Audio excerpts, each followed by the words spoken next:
Ya, terima kasih ketua kelas. Betul-betul responsif. Selamat membangkanya ceria semua. Alhamdulillah. Nah, jadi ketua kelas, berapa orang yang tidak hadir hari ini? Satu orang, Ibu. Siapa dia? Ali, Bu. Ali. Oh iya, saya ingat. Ali mengecap dengan orang tuanya. Katanya hari ini dia berhalangan hadir karena dia bermasalah. Ada dia punya SIM tidak dibawa. Dia mendarat ke sekolah. Kelas tahu bagaimana? Alhamdulillah bersih. Ya, bersih ya. Ya, terima kasih banyak yang bertugas menyiapkan hari ini. Baik. Siapa yang masih ingat materi pelajaran minggu lalu? Saya, Bu. Ya. Materinya yang minggu lalu itu, Bu, adalah konsep norma dan hukum. Jadi itu betul. Jadi kelanjutan minggu ini materinya tentang konsep norma dan hukum. Untuk mengetahui seberapa besar pentingnya itu norma dan hukum dalam kehidupan kita, ada yang bisa mengomentari? Ada? Bu, Ya. norma dan hukum itu kita jadikan sebagai pedoman di dalam kita melakukan kegiatan sehari-hari. Good, sudah. Bertanya. Oke, kalau begitu kita mau praktekkan langsung seberapa besar itu masuk ke dalam pikiran kita fungsi dari norma dan hukum itu sendiri. Coba sama-sama kita pejamkan mata. Lalu kita bayangkan bahwa di sekitar kita tidak ada norma dan aturan. Coba pejamkan mata lalu bayangkan seperti itu.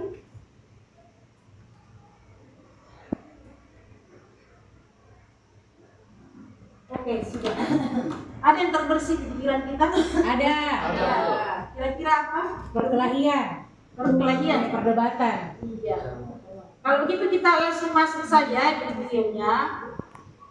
Untuk hari ini, sebelum kita menonton video, mari kita sama-sama mencermati apa isi dari video kaitannya dengan pelaksanaan pembelajaran kita hari ini. Coba saya diperhatikan, disimak baik-baik. Melihat kondisi terkini di depan gedung DPR MPR Senayan Jakarta, di mana salah satu sisi pagar dari gedung parlemen telah dirusak oleh massa dari sejumlah mahasiswa universitas ternama di Indonesia. Kami ingatkan sekali lagi bahwa massa menolak revisi Undang-Undang Pilkada yang diusulkan oleh DPR dan bersama pemerintah beberapa waktu lalu. Oke. Siapa yang bisa bertanya pertama dengan pimpinan kita? Saya ada pertanyaan. Apa itu chaos, Bu? Oh iya, ternyata Anda sangat teliti melihat solusi yang ada di atas. Siapa yang bisa jawab apa itu chaos? Chaos. Kacau ya. Ya. Kata singkat kacau.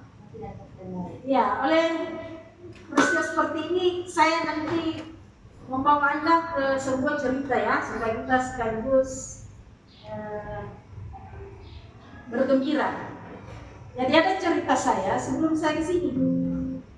Cerita saya itu berkaitan erat dengan peristiwa kekacauan yang ada di mana-mana. Sebab ada dilemanya itu dalam masyarakat. Terkadang kesadaran hukum, ketaatan hukum itu tidak bersinergi satu sama lain. Jadi orang biasa berpengetahuan, sadar, tapi pada tahap sadar saja dia tidak bisa mempraktekkannya. Nah sekarang dengarkan cerita saya. Pada saat saya mengucapkan kata menggembirakan, dalam cerita itu terkesan ya, tapi keras. Ya. Kalau muncul kalimat saya kata bermakna 2 kali. Oke. Kalau muncul kata menggembirakan 3 kali ya. Jadi berarti saudara 1 kali, bermakna 2 kali, menggembirakan 3 kali itu. Nah sekarang dengarkan cerita saya. Waktu saya jalan dari rumah menuju ke sekolah, pas di pinggir jalan itu, pas tikungan, di situ di rumahnya Pak RT, Ternyata ada tetangganya PRT menaruh mobil di pinggir jalan, sangat membahayakan orang yang lewat. Keluar Pak RT lalu mengatakan ke si pemilik mobil, Anda itu salah. Kalau Anda meletakkan seperti itu, sebentar bakal ramai nanti, bakal kacau. Terus dia terdiam. Yang datang memarkir mobilnya di situ, dia bilang, Pak RT, santai saja, santai. Itu kalau ada kemacetan, itu kan ramai. Nanti kita akan bergembira kalau ada keramaian seperti itu.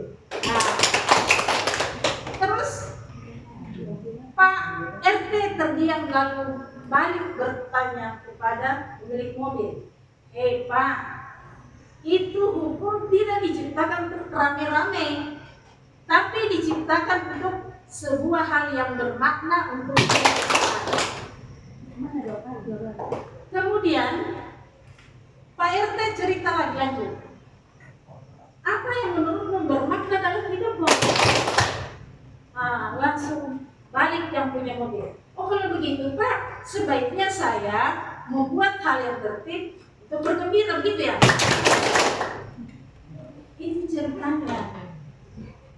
Kalau cerita tadi itu dimaknai seperti apa hal-hal itu menggembirakan, maka kita sebagai masyarakat harus menjadikan hidup kita bermakna.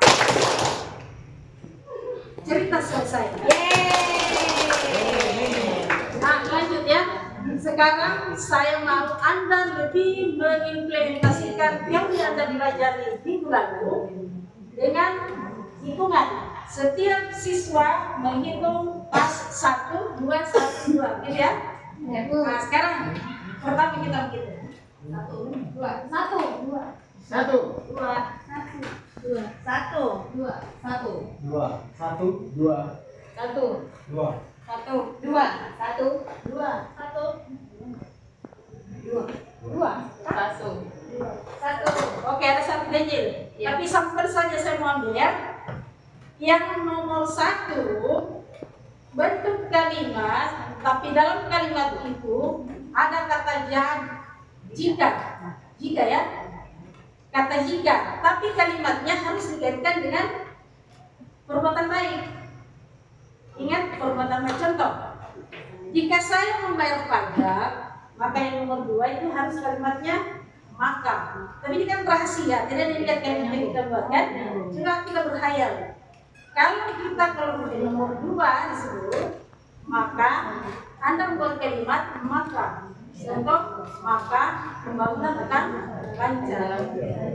Jadi yang nomor 1 silahkan ada kertas bisa bagikan.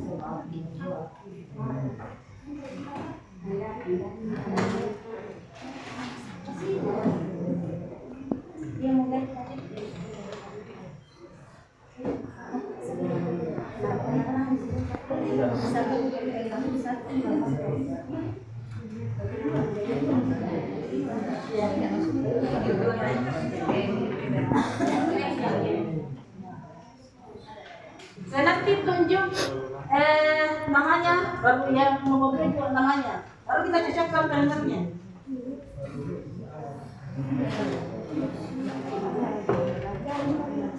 Ya, oke. Kelompok 1 silakan buat kalimat jika. Yang nomor 2 maka. Saya ambil yang 1. Sudah jadi? Sudah. Ya, silakan. Bu. Yang nomor 2 ya? 1. Iya. Apa kalimatnya? Jika saya memiliki banyak uang, Perbuatan baik. Maka saya akan menjadi orang kaya. Betul seperti itu kalimatnya? Iya. Oh iya. Kita balik. Ya, betul Mas kalimatnya. Coba kelompok yang lain kelompok 1. Jika saya rajin menabung, Coba kita ada. maka saya akan jadi poluan. Oke, sekarang saya bagikan lagi kerja kelompok. Ini dianalisis ya, perbuatan hukum yang bertentangan, perbuatan yang bertentangan dengan hukum.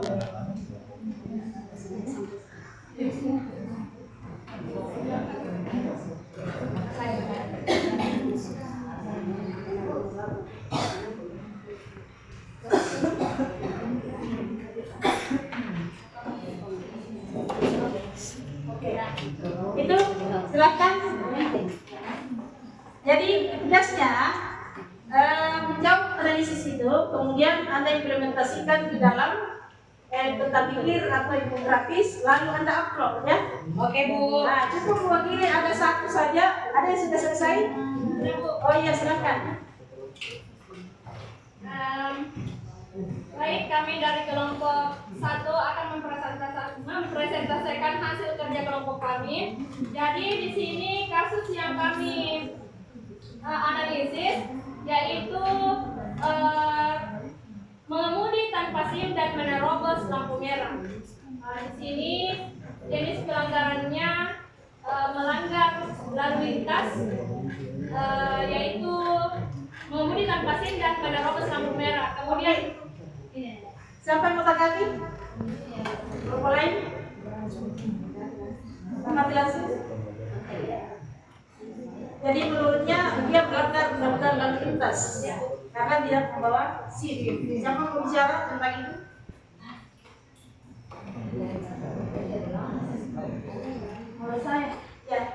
Kalau saya setuju bahwa itu adalah salah satu pelanggaran lalu lintas jika tidak membawa SIM, karena SIM itu adalah sebuah penanda bahwa orang tersebut sudah memiliki memenuhi persyaratan untuk mengendarai. Oke, sekarang waktunya kita mau merefleksi pembelajaran kita hari ini.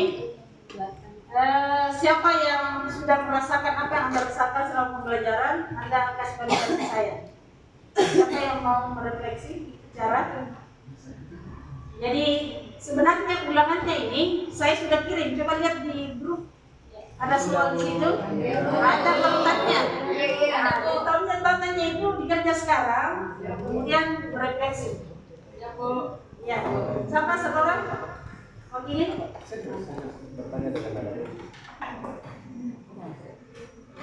Ya, benar. Saya rasakan saya sangat senang dengan pelajaran hari ini. Dari satu sisi saya paham bahwa kehidupan tanpa norma dan hukum itu akan membuat segala sesuatunya menjadi berantakan. Cerdas. Siapa yang bisa menyimpulkan itu sekaligus merefleksi kesimpulan juga. Nah, ingat itu pembelajaran hari ini masih ada kelanjutannya minggu depan. Diusahakan dibaca-baca bukunya yang berkaitan dengan itu karena di handout-nya sudah ada. Di handout-nya itu dibaca dan dibaca. Oke, siapa yang bisa ke kelas kembali untuk pembelajaran dengan menyiapkan kelas? Kita dulu ya. Sebelum kita istirahat, mari kita berdoa karena aktivitas hari ini sudah selesai. Doa dimulai.